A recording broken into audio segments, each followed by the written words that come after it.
Our coverage of the Guns in America debate continues tonight as we look for answers after recent gun violence tragedies. Matt Mulcahy's live at SQ's Hendricks Chapel tonight, where a forum on gun control gets underway in a little more than an hour. He is joined by one of tonight's panelists, Scott Armstrong, a former lobbyist for the NRA. Hi, Matt. Good evening. Well, Megan, Scott Armstrong does join us now and part of this panel tonight. And Scott, how do you see your role unfolding? We have Stephen Barton telling his story. We have several people who are going to be in favor of more gun control, and you're representing the interests of gun owners. Tell me what your perspective is. Yeah, that's correct. Listen, I'm never going to be able to compete with a compelling emotional story of a Stephen Barton. I can't imagine the horror of what it is to be an unarmed civilian on the receiving end of a criminal bent on doing harm.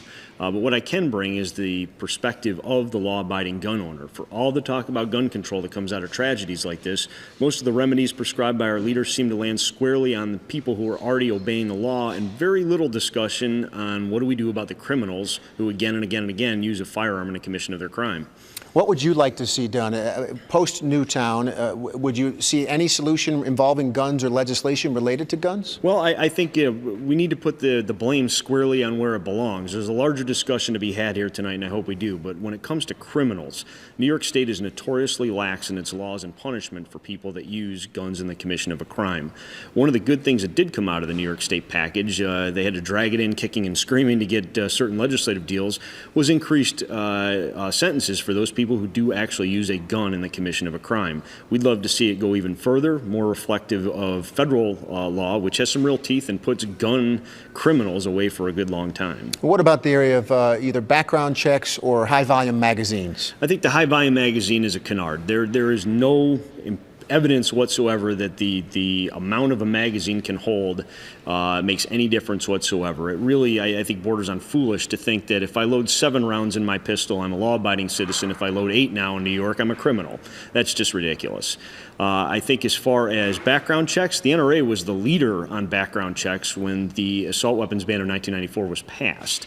The influence that we had brought it to an instant check, which was more fair to gun owners and consumers and to shop owners than a 30-day background check, which was originally proposed. So we're not opposed to background checks per se, but it needs to be done fairly. There's right now 23 states that are still non-compliant with the federal NICS check system.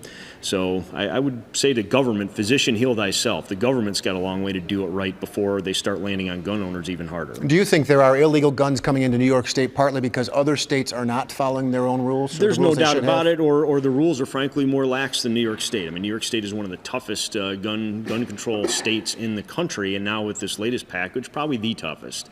There's no doubt in my mind that more lax states are the what they call the iron highway of illegal guns coming into New York. So the remedy there is not to crack down on law-abiding New York-based, New York resident gun owners.